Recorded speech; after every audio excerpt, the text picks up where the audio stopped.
Hi hello friends, welcome to my YouTube channel. ಇವತ್ತಿನ ವಿಡಿಯೋದಲ್ಲಿ ಸಖತ್ ಟೇಸ್ಟಿ ಹಾಗೂ ಆರೋಗ್ಯಕರವಾಗಿರುವಂತಹ ರಸಮ್ ರೆಸಿಪಿನ ಮಾಡಿ ತಿಳಿಸ್ಕೊಡ್ತಾ ಇದ್ದೀನಿ. ಈ ರಸಮ್ನ ನೀವು ಒಂದ್ಸಲ ಟ್ರೈ ಮಾಡಿದ್ರೆ ರಸಮ್ನ ರೈಸ್ ಜೊತೆ ತಿನ್ನೋದಿರಲಿ, ಹಾಗೆ ಗ್ಲಾಸ್ಗೆ ಹಾಕೊಂಡು ಕುಡಿತೀರಾ, ಅಷ್ಟು ಸೂಪರ್ ಆಗಿರುತ್ತೆ. ಬನ್ನಿ ತಡ ಮಾಡದೆ ಯಾವ ರೀತಿ ಮಾಡೋದು ಅಂತ ನೋಡ್ಕೊಳ್ಳೋಣ. ರಸಮ್ ರೆಸಿಪಿನ ಮಾಡೋದಕ್ಕೆ ನಾನಿಲ್ಲಿ ಮೊದಲು ಒಂದು ಬೌಲ್ಗೆ ಒಂದು ಮೀಡಿಯಂ ಸೈಜ್ದು ನಿಂಬೆಹಣ್ಣಿನ ಗಾತ್ರದಷ್ಟು ಹುಣಸೆಹಣ್ಣನ್ನು ಸೇರಿಸ್ಕೊಳ್ತಾ ಇದ್ದೀನಿ. ಹಾಗೆ ನಾನಿಲ್ಲಿ 2 ಮೀಡಿಯಂ ಸೈಜ್ ಟೊಮೊಟೊನ ಈ ರೀತಿ ಸಣ್ಣದಾಗಿ ಕಟ್ ಮಾಡಿ ಸೇರಿಸ್ಕೊಳ್ತಾ ಇದ್ದೀನಿ. ಈ ರಸಮ್ನ ನೀವು ಬಾಯಿ ಕೆಟ್ಟಾಗ ಅಥವಾ ಹುಷಾರಿಲ್ಲದೆ ಹೋದಾಗ ಟ್ರೈ ಮಾಡಿದ್ರೆ ಸೂಪರ್ ಆಗಿರುತ್ತೆ. ಒಂದ್ಸಲ ಟ್ರೈ ಮಾಡಿ ನೋಡಿ, ನೀವೇ ಕಮೆಂಟ್ ಮಾಡ್ತೀರಾ. ತುಂಬಾ ಆರೋಗ್ಯಕರವಾಗಿರುವಂತಹ ರೆಸಿಪಿ ಇದು. ಹಾಗೆ ನನ್ನ ಚಾನಲ್ನಲ್ಲಿ ಆಲ್ರೆಡಿ ತುಂಬ ರಸಮ್ ರೆಸಿಪಿಗಳನ್ನ ಅಪ್ಲೋಡ್ ಮಾಡಿದ್ದೀನಿ. ನಿಮಗೆ ಇಂಟ್ರೆಸ್ಟ್ ಇತ್ತು ಅಂತ ಹೇಳಿದ್ರೆ ಒಂದ್ಸಲ ನೀವು ಹೋಗಿ ಚೆಕ್ ಮಾಡ್ಕೋಬೋದು. ಈಗ ಎಲ್ಲ ಟೊಮೊಟೊನು ನಾನಿಲ್ಲಿ ಸಣ್ಣದಾಗಿ ಕಟ್ ಮಾಡಿ ಸೇರಿಸ್ಕೊಂಡಿದ್ದೀನಿ. ನಂತರ ನಾನು ಇದಕ್ಕೆ ಹುಣಸೆಹಣ್ಣು ಹಾಗೂ ಟೊಮೊಟೊ ಮುಳುಗುವಷ್ಟು ಬಿಸಿ ನೀರನ್ನು ಸೇರಿಸಿ ಇದನ್ನು ಪಕ್ಕಕ್ಕೆ ಇಟ್ಕೊಳ್ತಾ ಇದ್ದೀನಿ. ಬಿಸಿ ನೀರನ್ನ ಸೇರಿಸೋದ್ರಿಂದ ಹುಣಸೆಹಣ್ಣು ಕೂಡ ಬೇಗ ನೆನೆಯುತ್ತೆ. ನೆಕ್ಸ್ಟ್ ನಾನಿಲ್ಲಿ ಒಂದು ಚಿಕ್ಕ ಮಿಕ್ಸರ್ ಜಾರ್ಗೆ 1 ಟೇಬಲ್ ಸ್ಪೂನ್ ಆಗುವಷ್ಟು ಧನಿಯಾ ಕಾಳು, 1 ಟೇಬಲ್ ಸ್ಪೂನ್ ಆಗುವಷ್ಟು ತೊಗರಿಬೇಳೆ, ಅರ್ಧ ಟೇಬಲ್ ಸ್ಪೂನ್ ಆಗುವಷ್ಟು ಜೀರಿಗೆ, ಅರ್ಧ ಟೇಬಲ್ ಸ್ಪೂನ್ ಆಗುವಷ್ಟು ಕಾಳುಮೆಣಸು, ಇಷ್ಟು ಪದಾರ್ಥಗಳನ್ನು ಸೇರಿಸಿ ನಾನಿಲ್ಲಿ ಪೌಡರ್ ಮಾಡ್ಕೊಂಡಿದ್ದೀನಿ. ನೀವಿಲ್ಲಿ ನೋಡ್ತಾ ಇರ್ಬೋದು, ನಾನಿಲ್ಲಿ ಈ ರೀತಿ ಇದನ್ನು ಪೌಡರ್ ಮಾಡ್ಕೊಂಡಿದ್ದೀನಿ. ಸ್ವಲ್ಪ ಕ್ರಾಸ್ ಆಗಿದ್ರು ಓಕೆ, ಏನು ಪ್ರಾಬ್ಲಮ್ ಆಗೋದಿಲ್ಲ.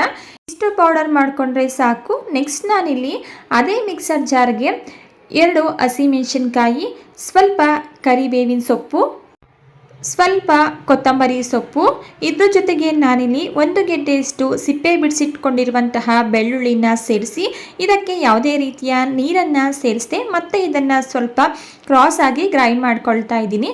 ನೋಡಿ, ನಾನಿಲ್ಲಿ ಈ ರೀತಿ ಕ್ರಾಸ್ ಆಗಿ ಗ್ರೈಂಡ್ ಮಾಡಿ ಇಟ್ಕೊಂಡಿದ್ದೀನಿ, ನೀವಿಲ್ಲಿ ನೋಡ್ತಾ ಇರ್ಬೋದು. ಈಗ ಇದು ಆಗಿದೆ, ಇದನ್ನು ನಾವಿಲ್ಲಿ ಪಕ್ಕಕ್ಕೆ ಇಟ್ಕೊಳ್ಳೋಣ.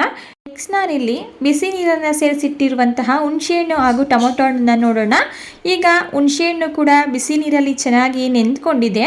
ನಂತರ ನಾನಿಲ್ಲಿ ಈಗ ನೆಂದಿರುವಂತಹ ಹುಣಸೆಹಣ್ಣು ಹಾಗೂ ಟೊಮೊಟೊ ಹಣ್ಣನ್ನು ಈ ರೀತಿ ಕೈಯಿಂದ ಚೆನ್ನಾಗಿ ಕಿವುಚಿ ಇದನ್ನು ಮ್ಯಾಶ್ ಮಾಡ್ಕೊಳ್ತಾ ಇದ್ದೀನಿ. ಈ ರೀತಿ ಹುಣಸೆ ಹಣ್ಣು ಹಾಗೂ ಟೊಮೊಟೊ ಹಣ್ಣನ್ನು ಕೈಯಿಂದ ಕಿವುಚಿ ರಸಮ್ನ ಮಾಡೋದ್ರಿಂದ ರಸಮ್ ಟೇಸ್ಟ್ ಅಂತೂ ಸೂಪರಾಗಿ ಬರುತ್ತೆ. ಒಂದ್ಸಲ ಟ್ರೈ ಮಾಡಿ ನೋಡಿ. ಈಗ ಇದನ್ನು ಪಕ್ಕಕ್ಕೆ ಇಟ್ಕೊಂಡು ನೆಕ್ಸ್ಟ್ ನಾನಿಲ್ಲಿ ಗ್ಯಾಸ್ ಸ್ಟವ್ನ ಆನ್ ಮಾಡಿ ಒಂದು ಪಾತ್ರೆನ ಇಟ್ಕೊಂಡಿದ್ದೀನಿ. ಪಾತ್ರೆ ಬಿಸಿಯಾಗಿದ್ದ ನಂತರ ಇದಕ್ಕೆ 1 ಸ್ಪೂನ್ ಆಗೋಷ್ಟು ಎಣ್ಣೆನ ಸೇರಿಸ್ಕೊಂಡು ಅರ್ಧ ಟೀ ಸ್ಪೂನ್ ಆಗೋಷ್ಟು ಸಾಸಿವೆ, ಒಗ್ಗರಣೆಗೆ 1 ಒಣಮೆಣಸಿನ್ಕಾಯಿನ ಕಟ್ ಮಾಡಿ ಸೇರಿಸ್ಕೊಳ್ತಾ ಇದ್ದೀನಿ. ಹಾಗೆ ಸ್ವಲ್ಪ ಕರಿಬೇವಿನ ಸೊಪ್ಪು, ಸ್ವಲ್ಪ ಇಂಗನ್ನು ಸೇರಿಸಿ ಒಗ್ಗರಣೆನ ಮಾಡಿಕೊಂಡು ನಂತರ ಇದಕ್ಕೆ ನಾನಿಲ್ಲಿ ಮಿಕ್ಸರ್ ಜಾರ್ನಲ್ಲಿ ಗ್ರೈಂಡ್ ಮಾಡಿ ಇಟ್ಕೊಂಡಿರುವಂತಹ ರಸಮ್ ಪೇಸ್ಟ್ನ ಸೇರಿಸ್ಕೊಳ್ತಾ ಇದ್ದೀನಿ. ರಸಮ್ ಪೇಸ್ಟ್ನ ಸೇರಿಸ್ಕೊಂಡಿದ್ದ ನಂತರ ಇದನ್ನು ಮೀಡಿಯಂ ಫ್ಲೇಮಲ್ಲಿಟ್ಟು 1 ನಿಮಿಷಗಳ ಕಾಲ ಚೆನ್ನಾಗಿ ಫ್ರೈ ಮಾಡ್ಕೋಬೇಕಾಗುತ್ತೆ. ಇದ್ರ ಜೊತೆಗೆ ನಾನಿಲ್ಲಿ ಸ್ವಲ್ಪ ಅರಿಶಿಣದ ಪುಡಿನ ಸೇರಿಸ್ಕೊಂಡು ಫ್ರೈ ಮಾಡ್ಕೊಳ್ತಾ ಇದ್ದೀನಿ. ರಸಮ್ ಪೇಸ್ಟ್ನ ಒಗ್ಗರಣೆಗೆ ಸೇರಿಸಿದಾಗ ಒಂದೊಳ್ಳೆ ಆರೋಮ ಬರುತ್ತೆ. ಎಷ್ಟು ಅದ್ಭುತವಾಗಿರುತ್ತೆ ಗೊತ್ತಾ. ಅದ್ಭುತವಾದ ಪರಿಮಳ ಮಾತ್ರ ಅಲ್ಲ, ಟೇಸ್ಟ್ ಮಾತ್ರ ಅಷ್ಟೇ ಅಮೇಝಿಂಗ್ ಆಗಿರುತ್ತೆ. ನೋಡಿ, ಈ ರಸಮ್ ಪೇಸ್ಟ್ನ ಚೆನ್ನಾಗಿ 1 ನಿಮಿಷ ಫ್ರೈ ಮಾಡ್ಕೊಂಡಿದ್ದ ನಂತರ ನಾನಿಲ್ಲಿ ಕಿವುಚಿಟ್ಕೊಂಡಿರುವಂತಹ ಟೊಮೊಟೊ ಹಾಗೂ ಹುಣಸೆಹಣ್ಣಿನ ರಸನ ಸೇರಿಸ್ಕೊಂಡು ಮಿಕ್ಸ್ ಮಾಡಿಕೊಂಡು ನಂತರ ನಾನಿಲ್ಲಿ ರಸಮ್ ಕನ್ಸಿಸ್ಟೆನ್ಸಿಗೆ ತಕ್ಕಂತೆ ನೀರನ್ನು ಸೇರಿಸ್ಕೊಳ್ತಾ ಇದ್ದೀನಿ. ನಾನಿಲ್ಲಿ ತಗೊಂಡಿರುವಂತಹ ಎಲ್ಲ ಪದಾರ್ಥಗಳ ಮೆಷರ್ಮೆಂಟ್ಗೆ ಆಗಿ ನಾನು 1 ಲೀಟರ್ ಆಗೋಷ್ಟು ನೀರನ್ನು ಸೇರಿಸ್ಕೊಂಡಿದ್ದೀನಿ. ಅಂದರೆ ಹುಣಸೆಹಣ್ಣನ್ನು ನೆನೆಲಿಕ್ಕೆ ಸೇರಿಸಿದ್ವಲ್ಲ, ಆ ನೀರನ್ನು ಸಹ ಸೇರಿ 1 ಲೀಟರ್ ಆಗೋಷ್ಟು ನೀರನ್ನು ಸೇರಿಸ್ಕೊಂಡಿದ್ದೀನಿ.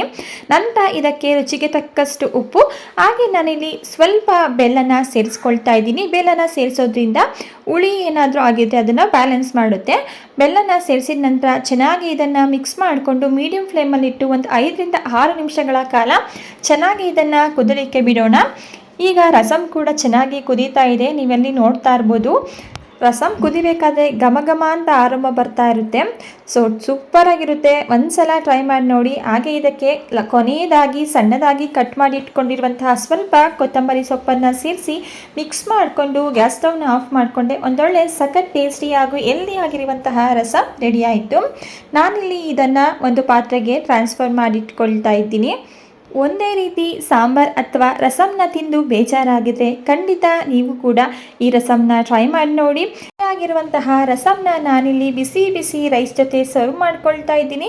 ಟೇಸ್ಟಲ್ಲಿ ಯಾವುದೇ ರೀತಿಯ ಕಾಂಪ್ರಮೈಸ್ ಇರೋದಿಲ್ಲ. ಮಿಸ್ ಮಾಡದೆ ಟ್ರೈ ಮಾಡಿ ನೋಡಿ. ಹಾಗೆ ಇವತ್ತಿನ ರಸಮ್ ರೈಸ್ ರೆಸಿಪಿ ನಿಮಗೆ ಸ್ವಲ್ಪನಾದರೂ ಇಷ್ಟ ಆಗಿದ್ರೆ ಇದೇ ರೀತಿ ಸಿಂಪಲ್ ಹಾಗೂ ಈಸಿ ರೆಸಿಪಿಗಳಿಗಾಗಿ ದಯವಿಟ್ಟು ಚಾನಲ್ನ ಸಬ್ಸ್ಕ್ರೈಬ್ ಮಾಡಿಕೊಂಡು ಚಾನಲ್ಗೆ ಸಪೋರ್ಟ್ ಮಾಡಿ. Thank you for watching.